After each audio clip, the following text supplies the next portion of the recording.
Palm Beach, Dade, and Broward counties for the last 25 years. The practice of medicine is changing dramatically.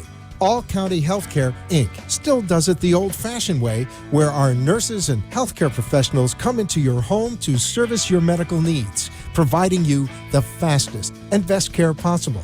For more information, call 954-717-7027. And remember, Medicare Home Care is covered by Part A of Medicare with no out-of-pocket cost to you. It's your decision, and only your decision, on what healthcare agency you use. Call today. All County Home Health Care, Inc. at 954-717-7027. License 200999096. The opinions expressed on the following sponsored program are strictly those of the host, guests, and callers, and not necessarily those of this station, its staff, management, or sponsors. Amp2.tv presents You and Your Doctor, teaching you to live a longer and healthier life. Proudly sponsored by All County Healthcare, where people are the heart of our business. All County Healthcare is a Medicare certified agency where one call will service all your home care health needs. For more information, call 954-717-7027 or visit our website, allcountyhealthcare.com. Now, let's get informed to living a longer and healthier life. Here is your host for today's show. Hello, South Florida and beyond, and welcome to the You and Your Doctor Living a Longer, Healthier Life show from remotely from sunny Boynton Beach. But I think my guest is in a sunnier spot because it looks even brighter than me. But I want to welcome back to the program Dr. David Moskowitz. He's a nephrologist, but you may remember him from the past. We talked a lot about his company, Geomed. There was so much information from that show, I don't even think we got through all the questions. So I'm so glad he can join me again today. Dr. Moskowitz, looking great. How you doing there? Is that the sunlight? Are you on your porch there? Looking good. No, I'm under intense fluorescent illumination in my own study.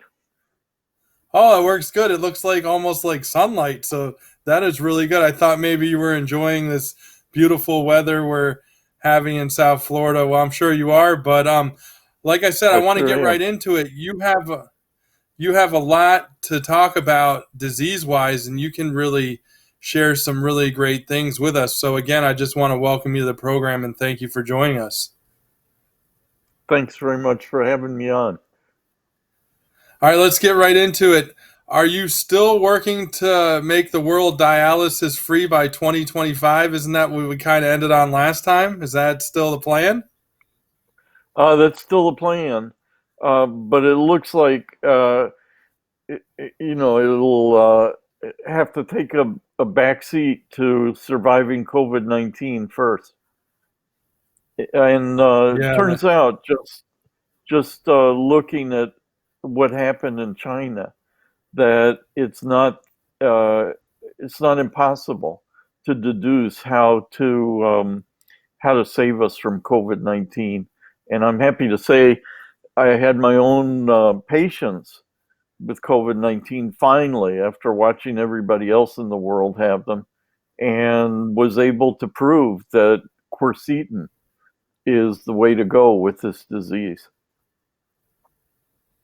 Wow, sounds like you were ready. You were waiting. So share with us again that last topic you just said. We're remote, so I may have missed it, and it sounded like it was in. But what's the name of that? It starts out quer and then seat and then in. Quercetin, Quercetin, it's a coloring agent in food. It's orange, and in crystalline form, it's these needle-like crystals, and it's it's called a flavonoid, which means a color, a source of color in food. And it's present in many fruits and vegetables, like capers. Capers have the most of it, but it's also in kale and buckwheat. I mean, things that don't seem to have any relationship to each other. Red onions, grapes, A curry is probably half um, this flavonoid, this quercetin. Um, it's a pretty cool structure. It's a resonance structure, so electrons kind of flow around in a way that lets them absorb light, and so it absorbs some light, and then orange light bounces off. It absorbs everything but orange, and orange comes out. And it's you can't avoid it. I mean, everybody's been eating 100 milligrams a day of quercetin since they were children, and so it's eminently safe. It's cheap. It's if you want to eat more, it's an app. Um, or you can buy capsules of quercetin from any Whole Food store, and it looks like just increasing the usual dose a few fold, like from 100 milligrams a day to 500 milligrams a day, half a gram, is enough to prevent you getting sick from COVID-19 and also treating you if you have any symptoms. And the proof for it is a case report that I'm finishing up this week of an 18-year-old with asthma, really bad asthma, who was who had unusual features, making me think it was COVID-19. We're waiting for the confirmatory tests. But he had diarrhea, which is unusual for asthma, but typical of COVID-19. He had burning in his chest, which is typical for COVID-19. He almost died a week ago. And then, despite being on very high dose prednisone, steroids, which should have treated asthma, and then after 2 doses of quercetin, he started breathing better for the first time in a month, and we've tapered off his prednisone altogether, and now he's just on quercetin and feels completely back to normal. Wow, that is I had read about this. I'm reading so many articles. I'm a journalist, as you know, so I'm really getting into a lot, probably more than I should. There's so much out there right now. And long story short, I'm a former chef as well, so I know a lot about flavonoids. And I had read this somewhere, and I think maybe I was emailing back and forth with you. I don't know if we were connecting here, but I had read this and I thought, wow, that is very interesting, and it occurs naturally in food. But this is fascinating that you're able to use it as a treatment, and thanks for explaining that, because that is really something. You've really taken us to another level, and then educating us on what can help us on a daily basis, but not only helping you with your patients. That is really neat. Well, so there's some science behind it. It turns out that, and for a while, for the past month or so, maybe 2 months, I was the only guy, talking about mast cells and quercetin. But now there's a study coming out of McGill where they're planning to take COVID-19 patients in China and give them quercetin. So their results will come out, at some point in the future, maybe 6 months from now. But the science behind it is very cool, because COVID-19, like SARS-1 back in 2003, have essentially the same structure, like they're 80% identical, these viruses, the 2 SARS viruses. And they're similar to the bird flu, to MERS, the Middle Eastern Respiratory Syndrome virus, and I think to the avian influenza virus, although I may have misspoken. But in any case, the SARS viruses are almost identical from the bat. These coronaviruses that are endemic in bats and have lived in bats for millions of years and come out every once in a while to infect us.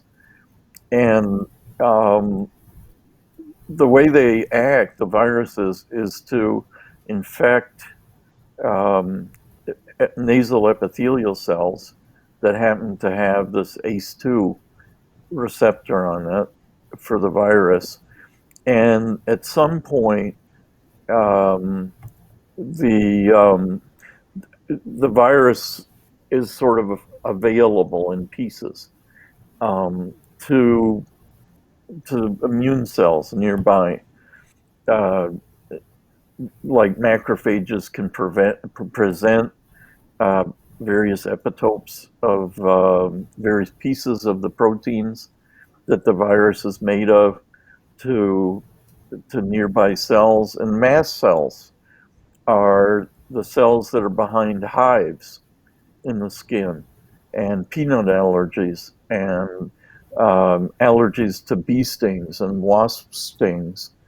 And they're the cells that can kill you. I mean, if you get exposed to a peanut and you have a peanut allergy and you don't jab your EpiPen into your thigh right away, you can get tightness of your throat and inability to breathe, and you can actually die of anaphylaxis within minutes. So it's highly dangerous, and that's what COVID-19 is doing to maybe 1% of people who catch it. And what's happening is that the viral nuclear capsid protein has a very strong basic stretch of positively charged lysines towards the end of the protein. And then it has a hydrophobic, greasy part of the protein further upstream near the other end of the protein, the N terminus. And the combination of highly positively charged and greasy hydrophobic makes it a basic secretagogue like wasp venom or mastoperin or compound 4880. And these are like incredible molecules that cause mast cell degranulation. And the way they work is that they bind to this newly discovered receptor on the mast cell membrane called MRGPRX2, and which quercetin inhibits with high affinity, like micromolar. And so here's this thing that you can get in food that happens to have incredible specificity and high affinity for this receptor that plugs into the FC epsilon receptor 1, the receptor for IgE, the antibodies that actually bind to the peanuts or the wasp venom, mastoperin. Except that you don't need any IgE when it comes to this virus, because the nuclear capsid protein binds directly to this sort of side receptor that can kind of do a sneak attack and activate the IgE signaling system without the need for any IgE at all. So you essentially you get an anaphylactic reaction to your very first peanut. That's essentially what this virus is doing. And quercetin can block it. That's good to know. I hope everyone's got their notebook out and taking some notes, because this is really in-depth coverage. No, it really is. I mean, I knew it would be we'd be learning a lot when having you back on. But I know people are going to ask me, so I just want to put it out. We have genomed.com on the screen. We know that's your website, but where are you practicing now? Because we kind of lost touch in, what was it, the last couple years. Are you Right. still here in South Florida? If you'd like to tell us where you're at. So I work for Cano Health, which has a very large patient population. They're the biggest primary care health plan in Florida now. They started out with Cuban patient population, and so I have to keep speaking Spanish or I lose my job. But fortunately, more and more people are speaking English, so that makes it easier for my lazy brain. But they couldn't be nicer. The people I work with give me Cuban coffee every day. They are the nicest people, and the patients are the nicest people, and most grateful and respectful. And they, one of the ways they leave is by saying, "Que Dios te bendiga," may God bless you. I mean, it's just a lovely group to be associated with. And Cano Health is using hydroxychloroquine more for COVID-19, and so they're not as keyed into quercetin quite yet. So, but it's kind of like every man for himself at this point, and then we'll assess the outcomes of all these different approaches. I think for me, seeing this patient almost die a week ago, and I had been sweating over him for the previous 10 days. I mean, or just worrying about his prednisone dose and going up rather than down, which is what I wanted to do. And he was getting worse and worse anyway. And then to have him get better, back to baseline after only a couple doses of quercetin. And he's fine now off prednisone altogether. It was really miraculous. And I honestly have never seen anything like this in medicine before. It was nice to see creatinines come down with high-dose quinapril, like we spoke about a few years ago. But this was on the order of what must have happened in the 30s when people who had pneumonia and were sure to die of pneumonia, got penicillin for the first time and woke up the next morning. Yeah, I mean, this is definitely, well, everything goes in cycles, right? So, yeah, this is a cycle to a new time and a new treatment. Let me ask you, because I'm just thinking as I'm listening, how is that dosed? Is that something that is taken in, by the mouth? Is it intravenous? This, and I'll butcher the flavonoid name, but if you'll just tell us again, quercetin. Quercetin, yep, absolutely. Almost. Hey, yeah, you got it. So the dose is, remains to be established. What I was using for this guy, because I had him on a gram a day, and he was doing poorly, so I bumped him up to a gram twice a day. It seems like a lot of people take it twice a day. I think maybe half a gram once a day might be a good place to start to try to prevent symptoms. And then if you get any symptoms, and the symptoms can be bizarre. You can have middle ear disease with this virus. You can have a sore throat. You can have nasal congestion. You can have polyps in your nose that basically make it impossible to smell and therefore to taste. It all starts as like a cold in your nasopharynx and even in your middle ear, and probably eustachian tubes are closed off by lymphoid tissue in your pharynx in the back of your throat.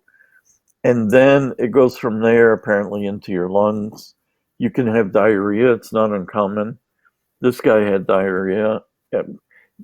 Everywhere you have symptoms is where there are mast cells. And it looks like this virus either infects the mast cells directly or the mast cells are nearby other like type 2 alveolar pneumocytes, which definitely are known to get infected with this virus, nasal epithelial cells, and endothelial cells in the lungs, which cause disseminated intravascular coagulation, and the D dimers that people get once they're in the ICU and get put on ventilators. The heart fills up with eosinophils, and you get a viral myocarditis. It all starts from degranulation of the mast cells and recruitment of other immune cells, and just release of all these cytokines, histamine, renin, angiotensin 2 production, all kinds of stuff. I mean, TNF alpha to make you feel terrible and have body aches and muscle aches and crushing fatigue and bone pain. I mean, it's a very, it's full of symptoms, headaches. The mast cell actually starts it all off. Wow, yeah. So yeah, it's definitely something you don't want to get. I just wanted to ask you, I was reading a lot about you today, and how long have you been researching disease? Because I saw on the Genomed website that you started, maybe, and correct me if I'm wrong, writing academically on this in 1993, but you probably were already studying disease long before that, right? Over 3 decades, diseases? Yeah, well, I had a lot of good training. I mean, I had a Marshall scholarship to go to England. So after college, graduated summa in chemistry from Harvard College and got a Marshall to go to England, to Oxford. And so I got another degree in biochemistry there. And they taught biochemistry completely then in Harvard and American universities. The point at Oxford was you weren't taking classes like every week or two, even twice a semester. You would study for like 2 or 3 years, and then you'd take exams at the end of that period. And so you had to remember some facts, but it wasn't just a regurgitation of facts like at an American college. You actually had to be able to tell a story. You had to understand a system well enough that it made sense to you, and that you could reproduce the story of the biochemical system 2 years later or 3 years later, and that you'd keep refreshing your mind about it. And so I studied much harder, and it stuck better because it was a story instead of just a bunch of facts that you had to regurgitate on a quiz. And I was also encouraged to sort of go off on my own and not just automatically believe what the current dogma was. And so there were all these examples of people who had been thought crazy. I mean, when I was at Oxford in 1974 to 76, there was this guy named Mitchell who we didn't even hear about in biochem, who had been talking about the proton pump as a way of mitochondria making ATP. And so all we heard about was the guy from Penn, Britton Chance, and who had fancy equipment. And the guy who actually won the Nobel Prize was this guy who worked in his own lab and never got funded and never got respect. Dr. Moskowitz, I don't want to interrupt. It's hard to believe. Go ahead. But we've already ripped through 30 minutes here, and I'd love to have you back on, though. If you're interested in coming back on in the future, I'd love to have you back on, and we can continue this. It's great to be with you, David. Well, thank you again. I mean, that was a very eye-opening conversation. I want to thank you again. Sure. If anyone wants to reach out, we can. Want everybody. Thank you again, and stay healthy, Dr. Moskowitz. We want to have you back on, and thank you for everything you do. You're a healthcare hero. I appreciate it. We'll talk to you next time on the You and Your Doctor Living a Longer and Healthier Life show.